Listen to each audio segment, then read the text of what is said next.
नमस्कार दोस्तों, एजुकेशन 790 से मैं सुरेश यादव। दोस्तों, जो हमारी श्रृंखला चल रही है इकोनॉमिक्स की, अब उसके आगे हम देखिए, इसके पहले तो मैं पढ़ा चुका हूँ। आगे देखिए है कि प्रति व्यक्ति आय किसी भी देश के लोगों के कल्याण का एक महत्वपूर्ण संकेतक है। देखिए, जो प्रति व्यक्ति आय जितना अच्छा रहेगा, वही देखता है कि देश हमारा अब समृद्धि की तरफ जा रहा है, अब विकास तरफ जा रहा है। तब प्रति व्यक्ति आय किसी भी देश के लोगों के कल्याण का एक महत्वपूर्ण संकेतक है। वास्तविक प्रति व्यक्ति आय की गणना स्थिर मूल्यों पर की जाती है, जबकि प्रति व्यक्ति मौद्रिक आय को गणना चालू मूल्यों पर की जाती है। वर्ष 2015-16 में भारत में प्रति व्यक्ति मौद्रिक आय देखिए ये थी, अभी लेटेस्ट दोस्तों इसका देखना पड़े कितना है। अब 2017 से बढ़ करके ये 1,03,219 हो गई, 1,03,219 रुपये हो गई। आर्थिक समीक्षा 17-18 के अनुसार वर्ष 17-18 में प्रति व्यक्ति मौद्रिक आय 1,11,782 रुपये होने का अनुमान है। मतलब इतना ये आ जाएगा। मौद्रिक आय मतलब प्रिंटिंग में इनको जो दिखाया जाता है, क्या दिखाया जाता है? प्रिंटिंग में। अब देखिए 8वां में है व्यक्तिगत व्यय योग्य आय। व्यक्तिगत व्यय योग्य आय मतलब पर्सनल डिस्पोजेबल इनकम। तो आय का केवल वह भाग जो व्यक्तिगत प्रत्यक्ष कर के भुगतान के बाद धारक के पास बचता है, वही आय धारक व्यय करने के लिए स्वतंत्र होता है। इस प्रकार व्यक्तिगत व्यय योग्य आय इसी को कहा जाता है। मतलब दोस्तों, जो हमारी कमाई हुई, दोस्तों प्रति व्यक्ति आय व्यय योग्य वही होती है। जैसे हमने मान लीजिए हमारी सैलरी 1,00,000 रुपये पर मंथ है, तो 12 महीने में होता है 12 लाख। तो 12 लाख में जो टैक्स होता है, टैक्स के काटने के बाद जो हमारे पास बचता है पैसा, वही हमारी व्यक्तिगत व्यय योग्य होता है। भाई उसी को तो हम खर्च कर सकते हैं, बाकी तो हमारा नहीं है, क्योंकि वह सरकार का है, वो हमें टैक्स देना है। तो इसलिए व्यक्तिगत व्यय योग्य आय जो है व्यक्तिगत आय माइनस प्रत्यक्ष कर माइनस अनिवार्य शुल्क एवं दंड। तो इसके बाद जो होता है यह हमारा होता है। देखिए, ये सब प्रश्न काफ़ी इम्पॉर्टेंट हैं, और जो बच्चे सीरियसली लगे हुए हैं सिविल सर्विसेज के लिए, उनको इन पे बहुत ध्यान देना पड़ेगा। क्योंकि अगर वो यहाँ लापरवाही करेंगे तो आपको दोस्तों समय निकल जाएगी। जो चीज़ आप 2 साल पा सकते हैं, उसके लिए आपको 4 साल लग जाएंगे, और ऊपर से डिप्रेशन अलग हुआ। और दोस्तों, अगर ये अच्छा लग रहा है तो हमारे चैनल को आप सब सब्सक्राइब करिए, इससे हमारा मोटिवेशन बढ़ता है। अब आगे देखिए व्यक्तिगत आय, इसमें देखिए बता रहा है कि व्यक्तिगत आय बराबर निजी आय माइनस निगम कर माइनस प्रतिधारित आय। तो व्यक्तिगत आय और निजी आय में अंतर क्या है? तो देखिए, व्यक्तिगत आय निजी आय, personal income and private income. अर्थ देखिए, इसमें अभिप्राय परिवारों को वास्तव में सभी स्रोतों से प्राप्त आय से है।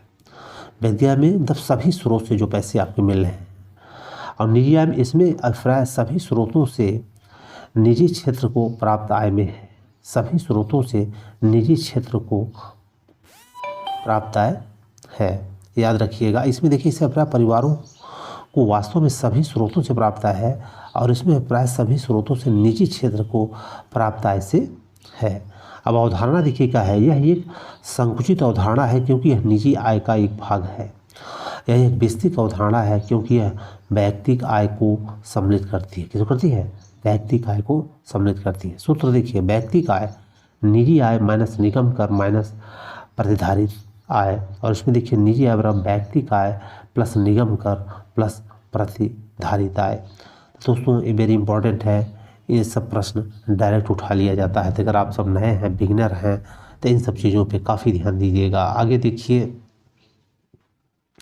राष्ट्रीय आय से संबंधित समुच्चय। देखिए दोस्तों, हम भी केवल बुक रीडिंग कर रहे हैं, कुछ आपको एक्स्ट्रा नहीं बता रहे हैं, लेकिन हम बस वही हाईलाइटेड कर देंगे कि जहाँ से आपको क्या पढ़ना है और क्या छोड़ना है। क्योंकि जैसे रास्ते में जाते समय अगर हम बताएं कि फला जगह के साइड में प्रॉब्लम है, तो आप जाते समय वहाँ अवश्य ध्यान देंगे। अदरवाइज क्या है कि आप डायरेक्ट चले जाएंगे, उस चीज़ को नहीं देखेंगे। बस यही बुक रीडिंग में भी होता है।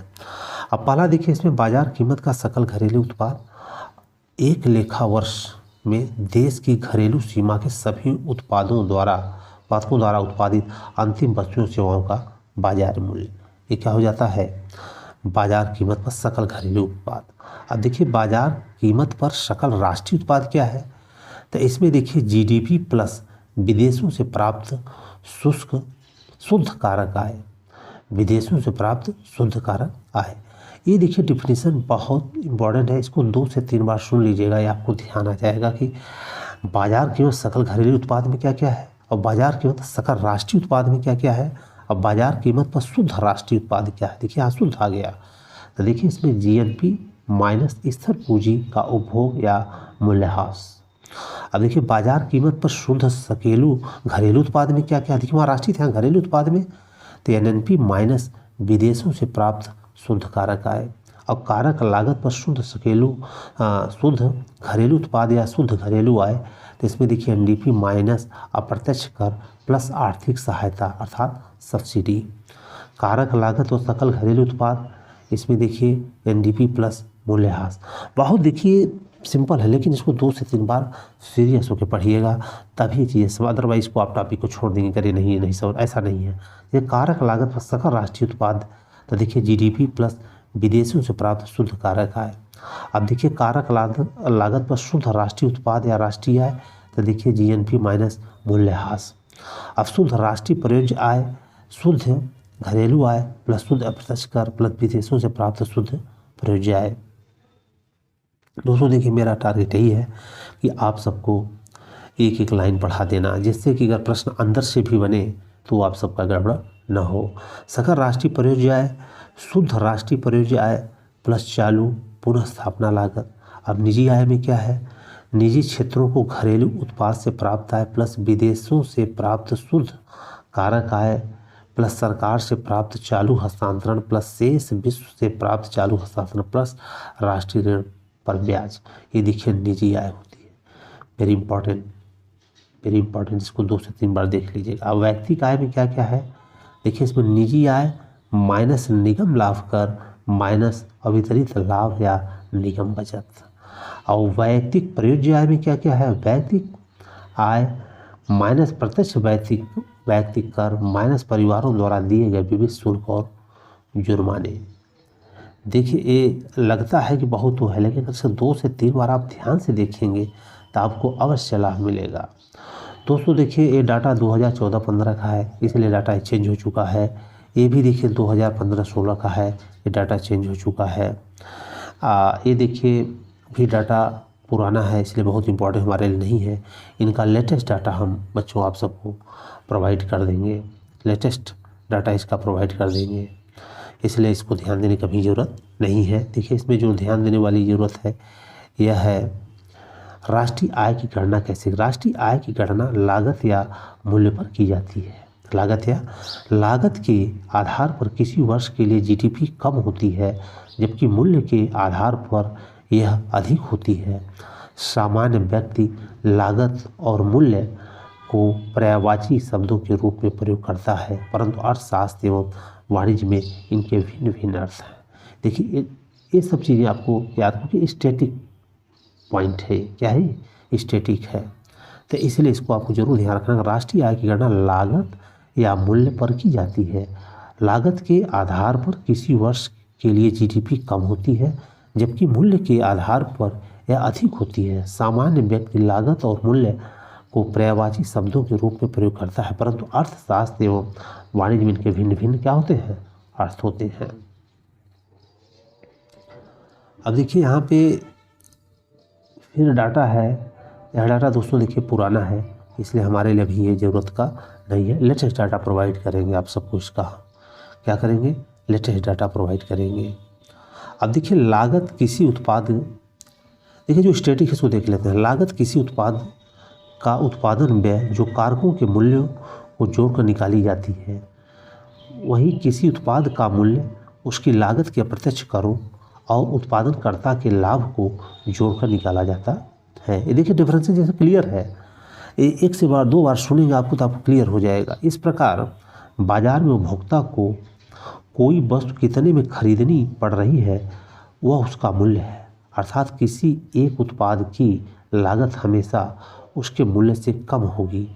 सबसे पहले लागत को स्पष्ट करना आवश्यक है। किसी भी उत्पाद की लागत 2 प्रकार की होती है, पहला फैक्टर कास्ट और दूसरा मार्केट कास्ट। पहला फैक्टर कास्ट और दूसरा मार्केट कास्ट। तो इसको देख लो कि इसमें क्या है। तो देखिए जो फैक्टर कास्ट है, किसी उत्पाद के उत्पादन में उत्पादनकर्ता को उत्पादन के कारकों के लिए जितना भुगतान करना पड़ता है उसे कारक लागत कहते हैं। ये कारक होते हैं जैसे कच्चे माल, मजदूरी, बिजली, किराया, ऋण का ब्याज, उत्पादनकर्ता का लाभ इत्यादि। यही कारण है कि इसे फैक्ट्री मूल्य भी कहा जाता है। तो एक प्रश्न है मिल जाएगा कि फैक्टर कास्ट कभी दे देगा, कभी फैक्ट्री का कास्ट प्राइस दे देगा। तो याद रखिएगा ये सेम चीज़ है और उस स्टेटमेंट के रूप में जोड़ देगा। तो ज़रूर ध्यान रखिएगा, वेरी वेरी इंपॉर्टेंट। इसको पढ़ते समय फोकस दीजिएगा। अब देखिए यहाँ 2 में है बाजार लागत, मार्केट कास्ट। जबकि अब देखिए मार्केट कास्ट में होगा कि जब कोई चीज़ तैयार हो गया तो हम मार्केट में जाएगा, ट्रांसपोर्टेशन उसमें क्या होगा, जुड़ेगा।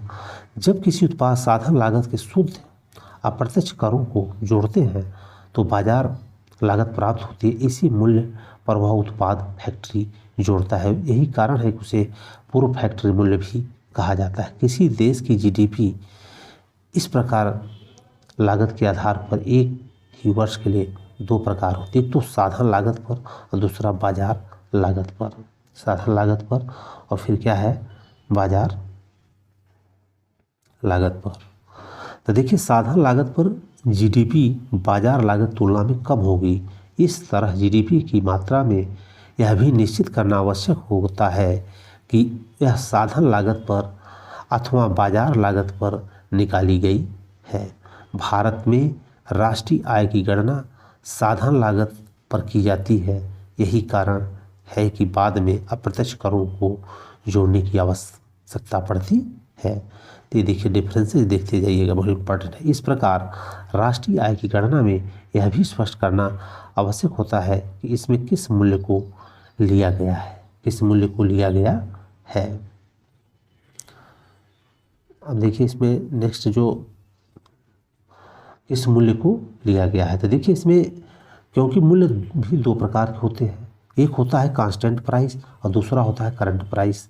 तो स्थिर मूल्य कांस्टेंट प्राइस यदि किसी उत्पाद का पिछले किसी वर्ष के स्तर पर बिक्री मूल्य है। जब वर्तमान में उत्पादित वस्तु का मूल्य पीछे के किसी आधार वर्ष पर निकालते हैं तो वह उसका स्थिर मूल्य कहलाता है। अर्थात स्थिर मूल्य महंगाई को स्थिर मानकर निकाला जाता है। क्या निकाला जाता है, स्थिर मूल्य को महंगाई को स्थिर मानकर निकाला जाता है। वेरी वेरी इंपॉर्टेंट फैक्ट है दोस्तों। अगर आप इंटरेस्ट लेते हैं और आपको सिविल सर्विस में बैठना है तो इन टॉपिक को आपको छोड़ना है, क्योंकि टॉपिक छोड़ दिए तो यहाँ से आप समझिए कि धोखा हो जाएगी। अब किसी वस्तु के मूल्य के लिए चुने गए आधार वर्ष बेस ईयर जो है, अब तक जो मूल्य वृद्धि हुई उसे किसी उत्पाद का स्थिर मूल्यों पर मूल्य कहा जाता है। स्थिर मूल्यों पर मूल्य कहा जाता है। वर्तमान में भारत में 2011-12 ये वेरी इंपॉर्टेंट है, बेस ईयर यही है। 2011-12 को स्थिर मूल्य या आधार वर्ष माना जाता है, इसे ही आधार वर्ष कहा जाता है। इस प्रकार भारत में किसी उत्पाद का मूल्य स्थिर मूल्य का वह मूल्य है जिससे मुद्रास्फीति को 2011-12 के स्तर पर स्थिर मान लिया जाता है।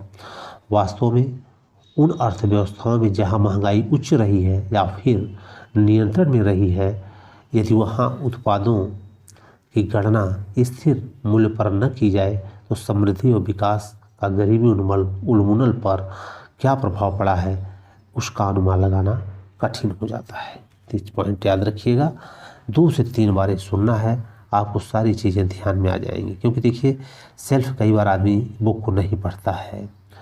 फिर देखिए चालू मूल्य क्या होता है, करंट।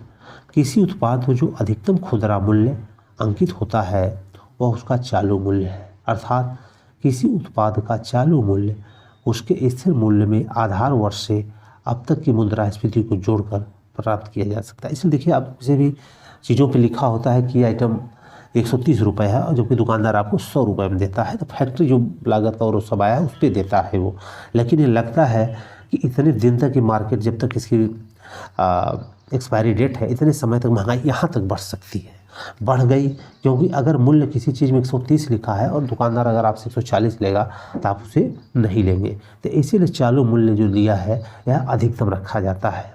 अब चालू मूल्य देखिए महंगाई की वर्तमान स्थिति को समायोजित करके निकाला जाता है।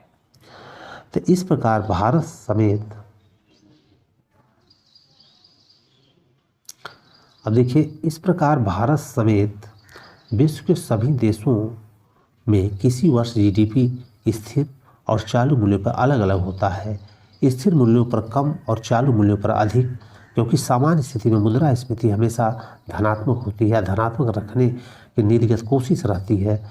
उन अर्थव्यवस्थाओं में जहां मुद्रास्फीति अपेक्षाकृत लंबी अवधि से नियंत्रित और संतुलित रही है, विकसित देश राष्ट्रीय आय की गणना चालू मूल्यों पर की जाती है। इसके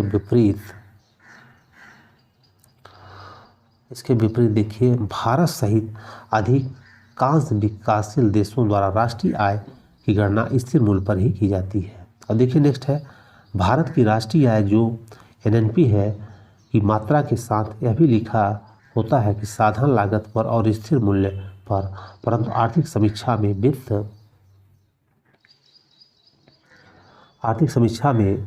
देखिए यहाँ क्या कर रहा है कि वित्त मंत्रालय द्वारा देश की आय संबंधी आंकड़े बाजार लागत, मार्केट कॉस्ट और करंट प्राइस पर उपलब्ध कराए जाते हैं। आवश्यकता अनुसार इन आंकड़ों का उपयोग भी किया जाता है। अब देखिए, राष्ट्रीय आय में वृद्धि की प्रवृत्तियाँ वेरी इंपॉर्टेंट।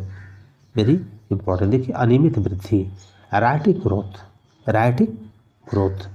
वर्ष 1990-91 में वर्ष 2010-11 तक राष्ट्रीय आय में कोई सतत या स्थायी वृद्धि नहीं हुई।